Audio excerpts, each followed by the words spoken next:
All right.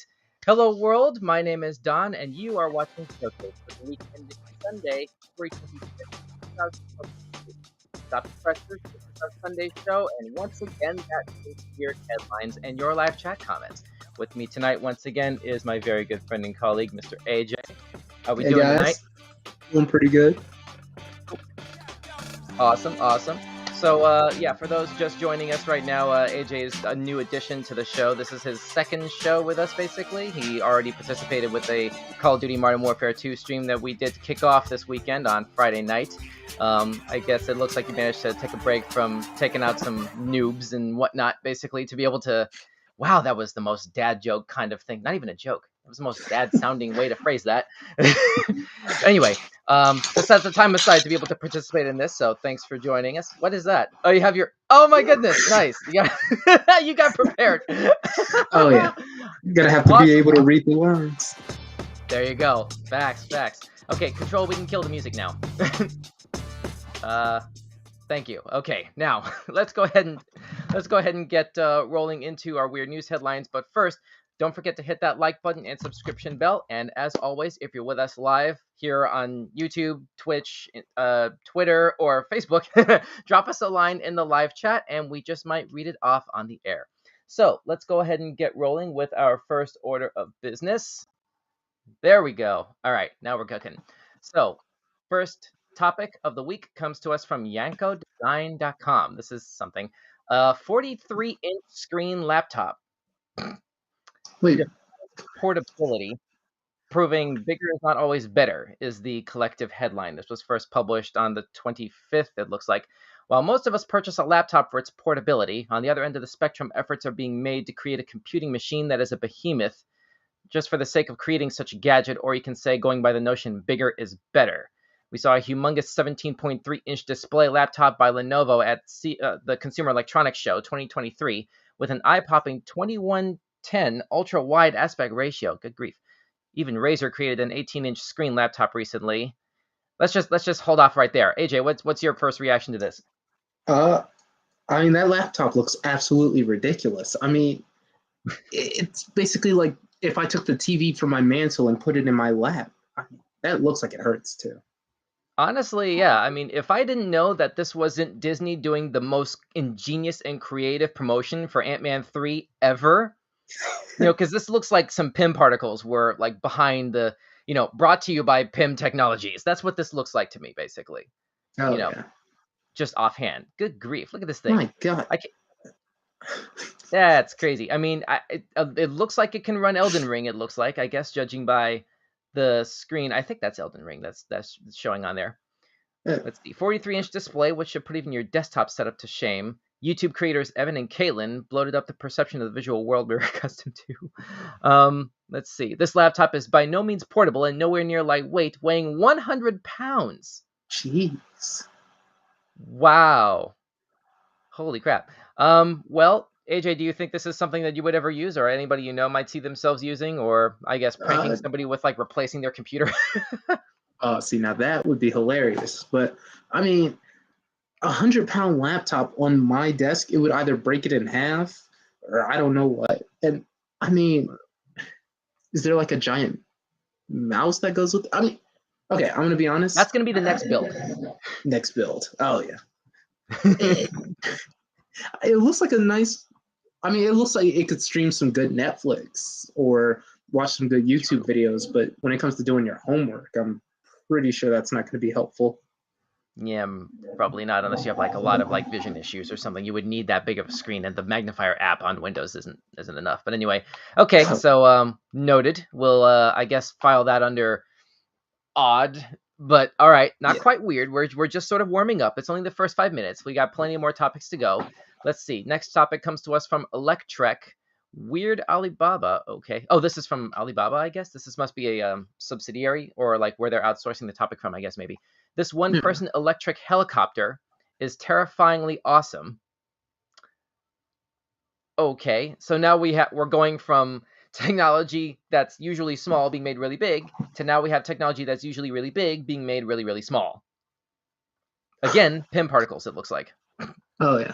Looks like a Mr. Beast thumbnail. Actually, yeah, it does. Come to think of it, I think we have a thing popping up in the comments feed.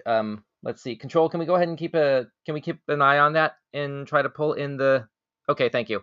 This is from Ms. D. That is crazy. I wouldn't call 100-pound portable at all.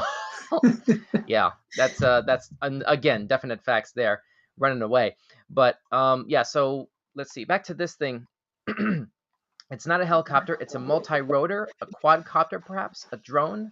VTOL. That stands for vertical takeoff and landing. For those who don't know, whatever it is, it's a piloted flying machine, and you can actually buy one from China. It's scary, it's wild, and it's this week's entry in the awesomely weird Alibaba Electric Vehicle of the Week at a price. I'm skipping ahead a bit. At the price of $78,000. Wow, this is an expensive way to risk your life, but at least shipping is cheap, coming in at just $618. Oh, pocket change, pocket change. Okay. Weighing just 242 pounds. It has a payload capacity of up to 220. Okay, AJ, your thoughts? Well, as you said, 618 for shipping. I mean, that's under the mattress money right there. I could just reach over here into my magic satchel and pull that out. But honestly, $78,000 for a very quick and possibly very painful death. I mean, it seems Well, worth unless you really, really know what you're doing and you can sort of George Jetson yourself between home and office in a way that completely sidesteps traffic. I mean, it's been a long time since I've been in California, but it's my understanding the 405 is still, well, the 405. So it stands to reason. I don't know. It is a pretty penny, but I wouldn't trust my own flying skills with my own life. I don't think. There's not even a handle. There's no steering wheel. I visibly can't see it.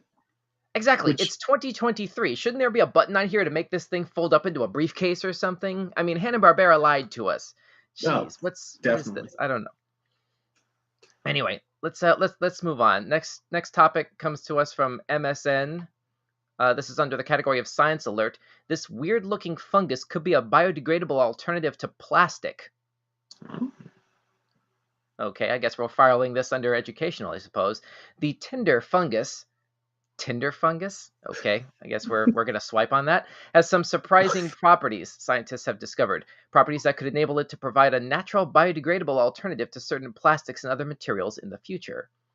And I guess that's, Mr. DeVille, I'm ready for my close-up kind of shot here. Looks like a Pokemon. What would the name of this Pokemon be? If this actually was a Pokemon, before we go ahead and move on, what would this be called? Let's see. That's an excellent question. Maybe like fun. It has to be something fungus related. So maybe like fun guy, spelled fun, and guy GUY, most likely. Be like a grass and ground type. I could see. I'm betting it. I agree with the type. It definitely would be a grass and ground together. Unless, of course, I'm trying to think. Is there such a thing as a three-way type? Because I could see this being a grass, ground, and poison. To be honest, with Terra typing, there is the new thing that they introduced in the new generation. But really, huh? Yeah. Interesting. Well, I would have said like Funkus, FUNKIS. Ooh. Maybe.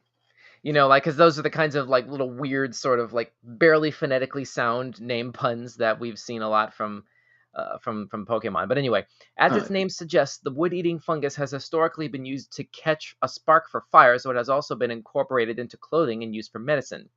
Now it could have a whole new level of usefulness as a biodegradable alternative to plastics, thanks to the way that this species, I'm not even going to try to pronounce that, is put together. Let's see. There are root-like networks that spread through soil or rotting material. Okay, where's the plastics? Hang on a second. 3 layers. Nope. Okay, here's, I guess, the science textbook interpretation of it, I suppose. But let's see. I'm trying to find I actually have to do a little bit of reading here to try to find where this thing is actually describing how this is possible to be made into plastic. Well, before we even get there, AJ, what are your thoughts on this? Like at a concept level, like can you think of anything in your life that you use plastic derived sort of like products for that this would be useful for, or that you wouldn't trust how this is made? Well, I would probably trust it as like a alternative for like plastic bags at the grocery store, but when it comes to like my plastic toothbrush or something, I don't think I can guarantee I'd enjoy having that like anywhere near the inside of my body.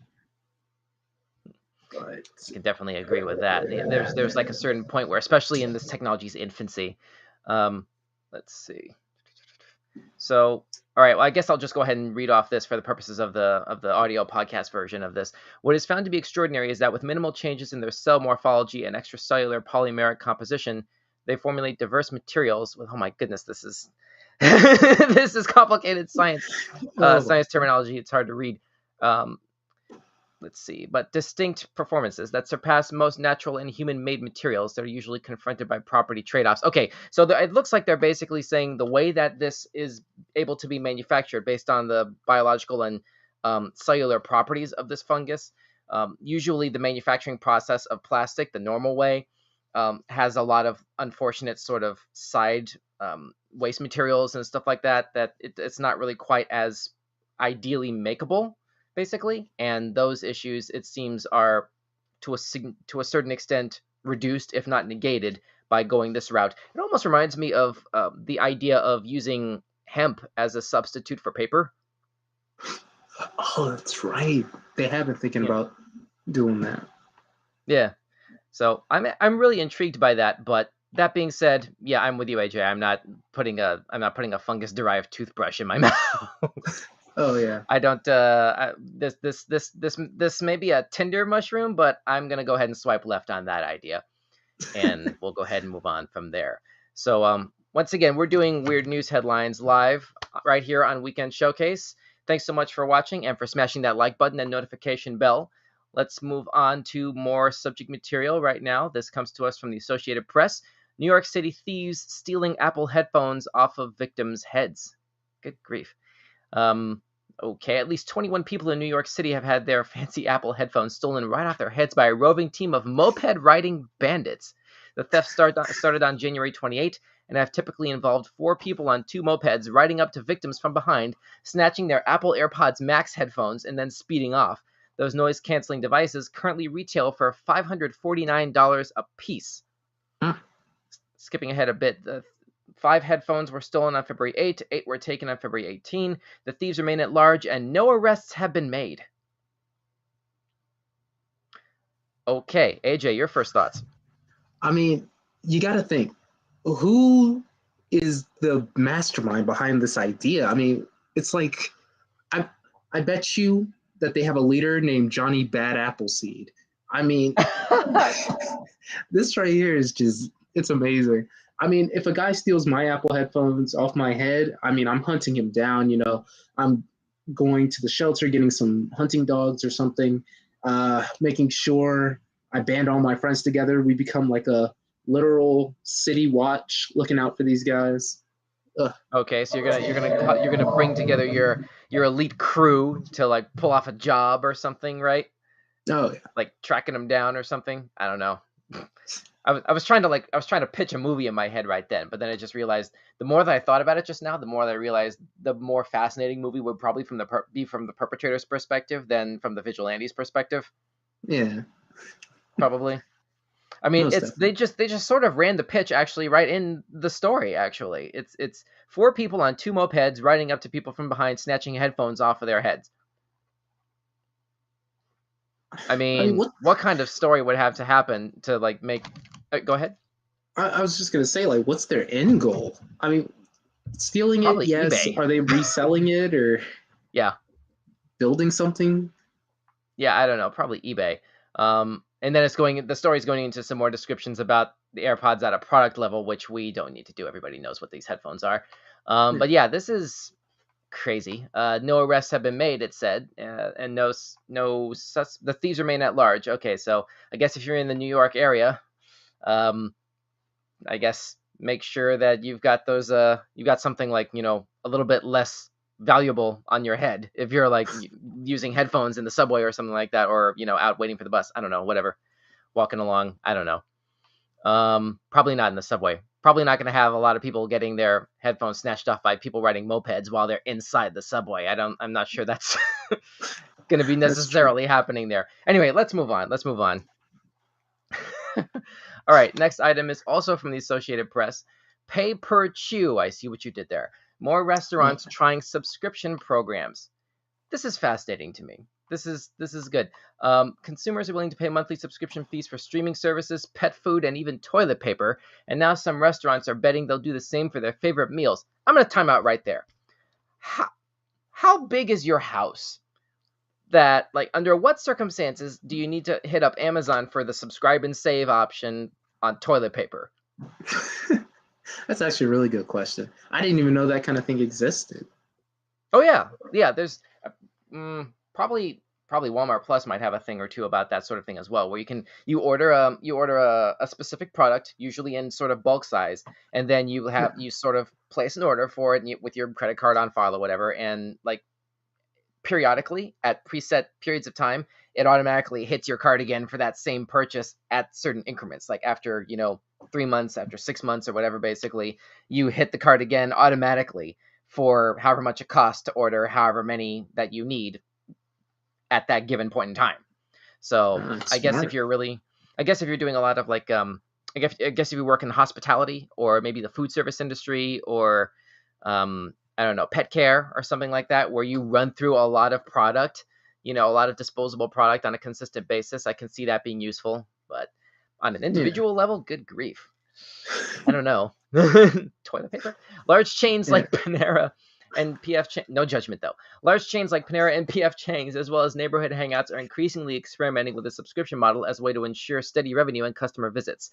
Some offer unlimited drinks or free delivery for a monthly fee. Others will bring out your favorite appetizer each time you visit. Okay, here's something.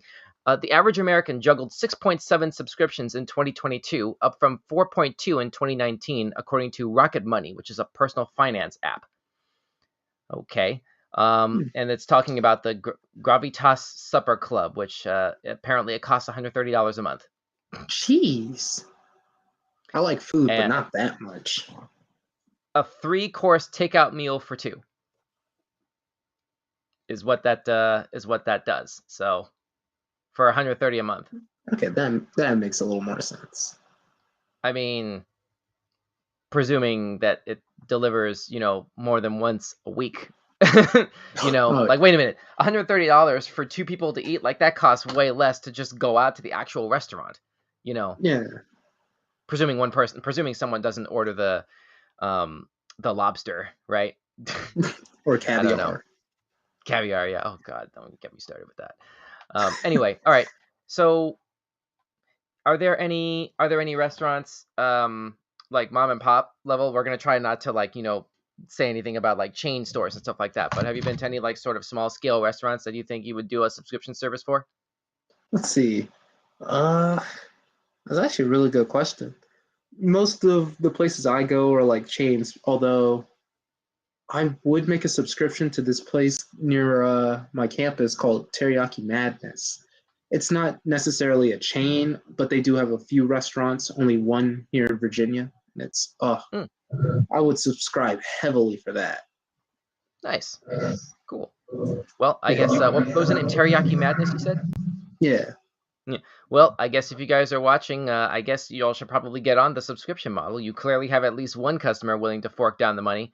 I guess we'll have to sort of see what they decide to put down as far as the cost if they actually wind up taking that path. I don't know if you can see yourself spending $130 a month on this, but I mean, that's how much I pay for the gym. Really? Well, I mean, hey, you gotta, I guess, oh man, this is a dumb joke. I was gonna say you gotta put those calories back on after you work them off, but I mean, yeah.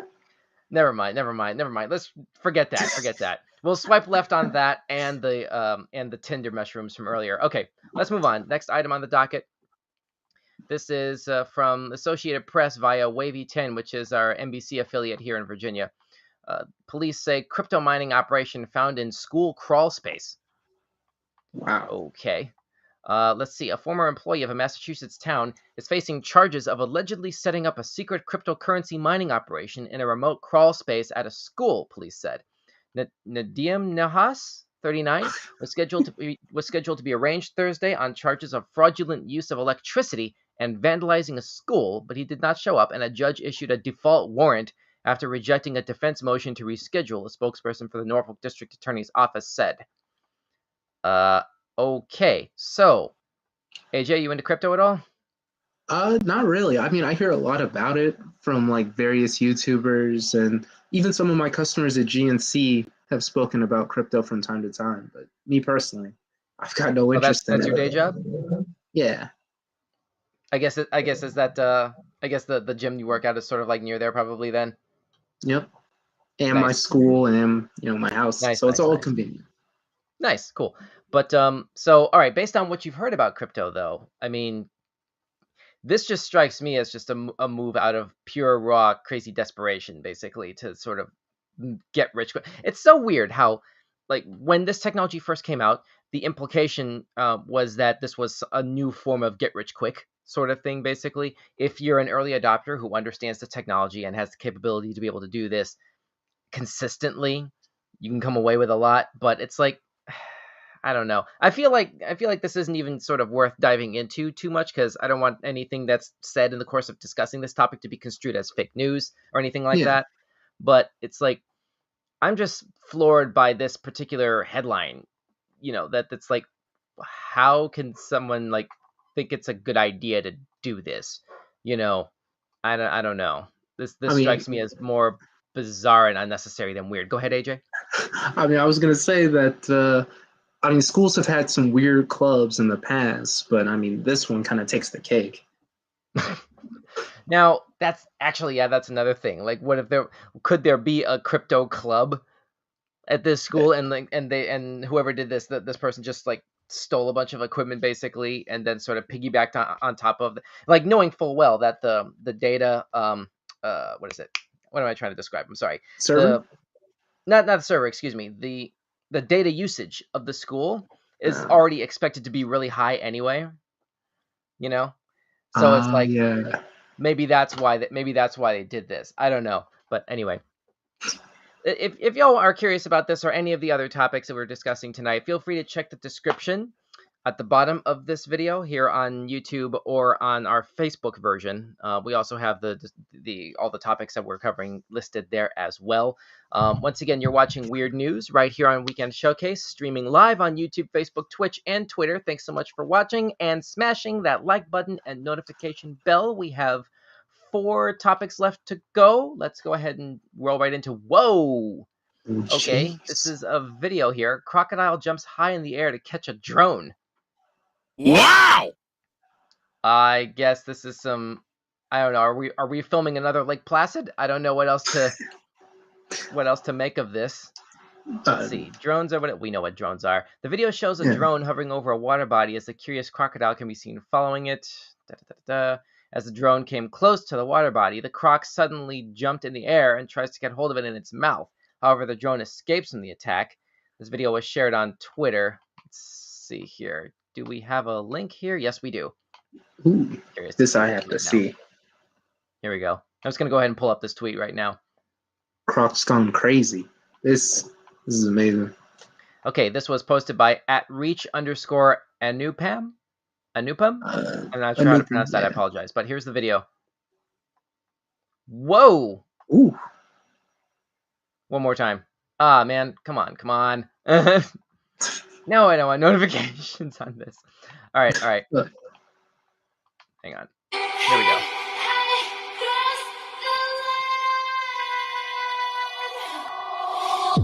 Wow, that was close. I didn't even think it was possible for... Hang on, let me go ahead. Oh, me neither. Pause this in the right place. Hang on. Okay, there we go. That is some serious verticality right there. Like, I low-key expect this croc to show up at the NBA draft with that kind of leap. Like, really? AJ, what are your thoughts on this? I'm just saying that this is a lot scarier when you really think about it. Imagine if we were like cavemen during this era, and maybe one of us finally pull the Wright brothers and we're flying by and a crocodile dinosaur pulled a move like this, you'd be terrified. We still have those Komodo dragons. Wait, really? Yeah, if I remember right, I think it's the Komodo dragon is the species that managed to is the species that still managed to get through, K2 extinction and all these other world events. Oh, comment from Brain Spaz. I had no idea crocodiles could jump out of the water like that. Neither did us. Apparently this one can, or neither did we. That was terrible grammar. Sorry. Yeah. Stop it. All right. But yeah, this is man, I can totally imagine. You know what? Another thing I'm thinking of is, did you ever see the movie Meet Dave? This was an Eddie Murphy film from like 2000. God, I want to say 2007, maybe 2008. I did. Yeah. So I'm thinking of like one of those like Lilliput-sized people, basically in a drone ship that's narrowly chomped by one of the. Like, imagine the utter chaos happening inside of that little ship at this exact moment. Oh yeah, you know what I'm saying? They're screaming their heads off. Exactly. Good grief. Anyway, that's crazy. We're definitely putting this under the wow category for tonight. Let's move on. Next topic, we have 3 more to go. Missing cat reunited with owner after 9 years in Virginia. Hey, this one's local. Let's see. So this is an Instagram post here. Authorities in Virginia said a cat missing for 9 years was reunited with her owner after showing up on a local resident's porch. Henrico County Police said in a Facebook post that its animal protection unit dispatched an animal protection officer on Tuesday when a local resident called to report a stray cat had taken up residence on their porch and was refusing to leave. Aww. Officer brought the cat back to the county shelter where the feline was scanned for a microchip and identified as Piper, a cat reported missing 9 years earlier. Okay, so how did this cat manage to survive undiscovered for almost a decade? Not sure, but all I know is those 9 lives really came in handy. I bet they sure did. Are you a cat person or a dog person? Well, I'm allergic to cats, and I also think cats are jerks. Let's get this off screen. Sorry about that. Anyway, go ahead. I sometimes think cats are jerks, so I'm more of a dog kind of person myself. Fair enough. Yeah, I have a dog currently, but I've had cats before. Usually I prefer cats, but I've warmed to dogs in recent years, so we're sort of simpatico there. Just not from an allergic sort of sense, though, so that's kind of a distinction there. Let's see. Brain spaz. Cat was off on an adventure. Finally decided to go home. So, Homeward Bound 3, maybe? Hey, that seems to be the case. Like a third of the topics that we've been talking about tonight could be movies, basically. Maybe that comes from watching too many movies. Yeah. I don't know. But anyway, so good that Piper has found her way home, and the story has a happy ending. Let's move on. We have 2 topics left for. Sorry, go ahead. Oh no, I was just agreeing with you. It's a wholesome story. Exactly, wholesome. Let's go ahead and move on here. Next topic is also from UPI. Mississippi Lego Club outfits injured turtle with new wheels. Okay. We do not have a photograph of that. Well, let's try and read this through here. A Mississippi box turtle that lost its back legs is getting around on his own again thanks to a set of wheels custom built by a team of young Lego enthusiasts. The turtle, named Lieutenant Dan, in honor of the legless character from Forrest Gump. I shouldn't laugh at that, because there are real veterans who deal with that sort of disability handicap. Like, that's not funny, but it's, yeah. It's not funny. Say again? I was quoting that meme, it's not funny, but it is. I know. In this context, it's a little amusing. The turtle was brought to the Central Mississippi Turtle Rescue in September after losing his back legs due to being hit by a car. Jeez. How in the world does it... Wait a minute. Okay, I'm no expert on turtle physiology. Okay. How does a turtle get hit by a car in such a way that the back legs specifically, which stick out on either side of the back, are rendered like unusable, but the turtle is still alive? and B, there's enough of the rest of the shell to be sort of salvageable in this way. See, this is why photos are helpful. I mean, let's see. Hang on a second. Well, okay, this is a Facebook post. Let's see if this will let us actually take a look at this. Here we are. Okay. Okay. So the shell was damaged. Yeah. And yeah, there's some little they put some wheels and an axle underneath that. It would be hilarious if they put like a little a suspension. It's sort of like with the remote, you could just hit it and the rear wheels sort of hop up and down. Oh. Like this is what happens when Sheldon over here has just got out of Los Santos Customs, apparently, with a custom job. Raphael and Mikey are spinning right now. Exactly. Anyway, all right, cool. So there's another animal story that has a happy ending, clearly. Let's see. The first Lego League in DeSoto County, which is comprised of school children ages 9 to 14, took on the task of restoring Lieutenant Dan's mobility. The team worked for 2 hours to assemble Lego pieces into a sturdy wheelchair for the turtle. Let's see. First Lego League member River DeHaven said being able to let the turtle go outside and enjoy itself was definitely a good feeling. Aw. So there you go. Ms. D says he was walking so his little legs were out and got run over. Well, yeah, logically, yes, Ms. D, but I don't know. I guess I'm just sort of thinking of the legs are always underneath the shell, pretty much, right? Yeah. So the whole rest of the shell on the way to the legs would have to be flattened, I think, in order to actually. That's an unpleasant part of the subject to even really talk about and put too much thought energy into, probably. Let's go ahead and move on from this. This story has a happy ending. Lieutenant Dan has his chair, and we can go ahead and move on from this, I think, to the last topic. Unless any final thoughts on this, AJ, before we move on? I'm just saying, I'm happy he's got his legs back, but giving the task to some 9 to 14-year-olds, I don't know, I mean, if I needed an operation, I just lost my arm, I don't think I would trust my 9-year-old little sister to fix that kind of problem. But, that's just me. Well, I mean, fair enough. Luckily, this particular situation, this particular operation is significantly lower stakes to be able to bear that risk, and it has a happy ending, like we said. So let's move on. We have one more before the top of the hour here. Let's see. This is from National Public Radio. She left her 2007 iPhone in its box for over a decade. It just sold for $63,000. Oh my gosh. Wow. Okay. So when Karen Green got a new job in 2007, some of her friends pitched in to buy her a brand new iPhone. And while hundreds of thousands of Americans clamored to get their hands on the first version of the revolutionary, as Apple correctly predicted, smartphone, Green wasn't one of them, in part because she had upgraded her new non-smartphone not long before and reportedly didn't want to switch from Verizon to AT&T. Green told the daytime television program The Doctor and the Diva in 2019, quote, "I didn't want to get rid of my new not smartphone, and I figured it's an iPhone, so it'll never go out of date," end quote. In 2019, when this interview took place, apparently it was during the same month that Apple unveiled the iPhone 11. So Green kept the first generation 8GB phone sealed in the box. 8 gigs in the whole phone. Jeez, that's so small. I can't even imagine. I can't imagine a phone having less than, say, I don't know, 32. 60, yeah. Yeah. Well, yeah, 64. Yeah, but it's like,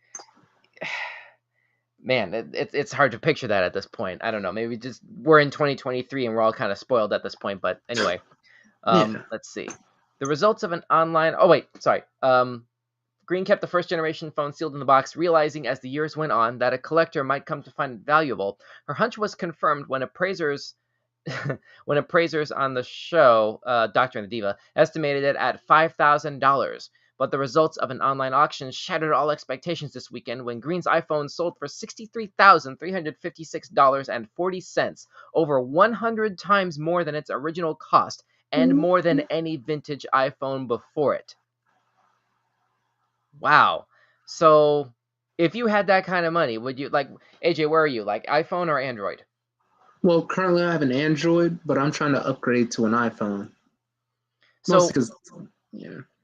Okay, well, all right, sorry. Let me go ahead and like restructure this question a bit. All right. What was your first smartphone? It was a Samsung. Okay, well, you've always had Androids then, I guess it sounds like, right? Yeah. Okay. So would you, if you had still had that first Samsung Android in box, over all these years, do you think you would try to sell it, or would you sort of hold on to it for the nostalgia significance of it? Well, that's actually kind of a tough one. On one hand, there's some money that I could try to use to pay off some student loans should I ever build them. Now, on the other hand, nostalgia is always important. And I got that phone back when I was in like 8th grade. So, I mean, if I find a way to take the stuff off the phone, I would keep that and then just kind of give the phone off. Okay. So what about for your first iPhone? Like looking ahead, 10 years, 20 years. It's not like the first iPhone, obviously. Like we're far removed from this 2007 sort of significance. But, once you actually get that first iPhone, you know, is any part of you going to want to try to sell that, or like hold on to the significance of it? When it comes to the iPhone, I'm probably definitely going to try to keep that for the significance. Hmm.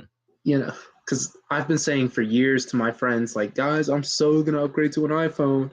And then they're like, yeah. Because every time I decide to do it, something comes up, can't get it. So, I How much mean, of a hard time do they usually? Go ahead. I'm sorry. I was going to say, with that, definitely got to keep it for the significance to always show my friends, like, yeah, guys, I eventually got it. We don't need to hark on it anymore. That was going to be my next question. Like, how much of a hard time do they give you about that? Like, do they sort of say, "Hey, AJ, I'm going to FaceTime you later." Oh, that's right. You know what I'm saying? Yeah. That's exactly what they're like, too. Like, oh, yeah, man, did you get the message from the group chat? Oh, right, you're not in the iMessage chat. And I'm like, oh, my gosh. Yeah. So, Oh yeah, I did get a message in the other chat, but it came through on a green bubble. I tend to disregard green bubble messages, so I don't know. yeah. It's nothing personal. It came through on, it was a green chat bubble, and I don't. Yep, they're Bleh. just like that. Yeah, I don't know. Anyway, seems like kind of a generational thing for the most part, but I don't know. Do you have any last thoughts on that? Honestly, I'm happy that phone really came through for her in the future. Ditto. Slightly jealous, but ditto. Yeah. Anyway, so let's go ahead and shut this thing down. We're down to, that was the end of our topic list, basically, but we have a couple more things to get through before we actually formally shut this down for the night. Starting with favorite topics. What were your favorite topics of the night? Or do you have a single favorite topic that stood apart, basically, from the rest, AJ? Let's see. Definitely the Apple Bandits, the Apple Bottom Bandits. That's what I like to call them, and the helicopter. Those two definitely stuck out to me the most. Okay. Why? Or, well, if you had to pick one, which one would it be and why? Probably the helicopter. Okay. It's such a ridiculous idea, and honestly, it's super dangerous. It's like trying to reinvent the Wright brothers. And I mean, look at that thing. That thing is I can't even imagine. I can't fathom how you could even control it. And those propellers, they don't really look that safe to me. Not to mention, look at this rendering. Like, the guy's totally hands-free. Was this designed by Tesla? Like, and how much do you trust an artificial intelligence, internet-connected, flying apparatus that you're putting your life into? That's another thing. Exactly. There's no doors either. Oh yeah, it's to be able to like sort of get a good sort of sense of your surroundings, the ambiance of being, dozens of feet, maybe hundreds of feet in the air, and it's like, oh no, my phone fell out, like that sort of thing. I could Yeah. totally see that happening. Anyway, let's see. I'm trying to think what my favorite one honestly would be, probably. You know what? I want to say I want to say that the fungus one would probably be my favorite one of the night, just for the I've brought this up before, basically how much I kind of have a soft spot for scientific topics that have at the very least a framework for some semblance of positive productivity, basically, and helping to solve world problems. I mean, there's a lot of, like fossil fuels, if I'm not mistaken, are involved in the production of plastic, and that stuff is sometimes it's really hard to recycle. There's a lot of places right here in Virginia that don't straight up take most forms of plastic for recycling purposes. So, anything that can be, an efficient alternative to that in a way that's more, at the very least, more recyclable, or best case scenario, outright biodegradable or compostable. I'm going to swipe right on that in an instant. So definitely want to go ahead and give special props to the tinder fungus. Not a joke. That's literally the name of this thing, the tinder fungus. I want to make that abundantly clear. This is not dad joke of the day when I say that. But anyway, so that's our favorite topics for the week, which is probably a good segue to the actual next move that we're going to make here, which is dad joke of the day, which I'm going to need to get this off camera here and fix this perspective for me to move a little bit off camera to go ahead and grab my tablet. Forgive me, I had to go ahead and get that for one Go moment for here, which I think is right here. There it is. I got it. Okay. This is the one thing I forgot to actually set up for this particular show tonight. So, dad joke of the day, which comes to us from our good friends at Google, basically. Let's see. I think we have 20 minutes left, but don't worry, it's not going to take 20 minutes to go ahead and pull this up. I just got to load this document up here. Okay, so dad joke of the day. I think we're going to go ahead and let's do 2 tonight. You want to do 2 dad jokes? Oh yeah, I Let's do a love double dad shot. jokes. Nice. All right. So let's go ahead and load into one here. I'm going to pull this up really quickly. Say again? I was gonna say dad jokes are apparently funny to me. Oh, well then you're going to get a kick out of this. All right, here we are. So check this out. I tried to start a professional hide-and-seek team, but it didn't work out. Turns out, good players are hard to find. It's Control with the slow clap. ah. Yeah. Okay. All right. Okay. Control. All right. You can stop. Thank you. So let's see. Nope. Where is it? Oh, okay. Well, I don't know if this counts as a. This doesn't really count as a dad joke. I'm not going to read that. Sorry. All right. Here we are. Lance isn't that common a name these days. Lance isn't that common a name these days, but in medieval times they were called Lance-a-lot.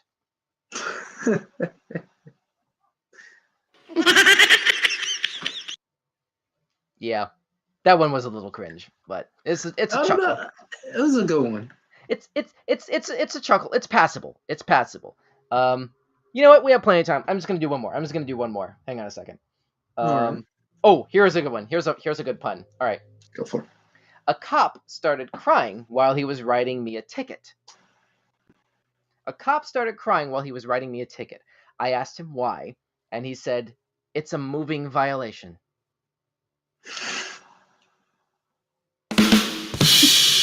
There we go. Rim shot. Awesome. All right, we got that. Nice. All right, cool. So that's, whoops, hang on a second. There we go.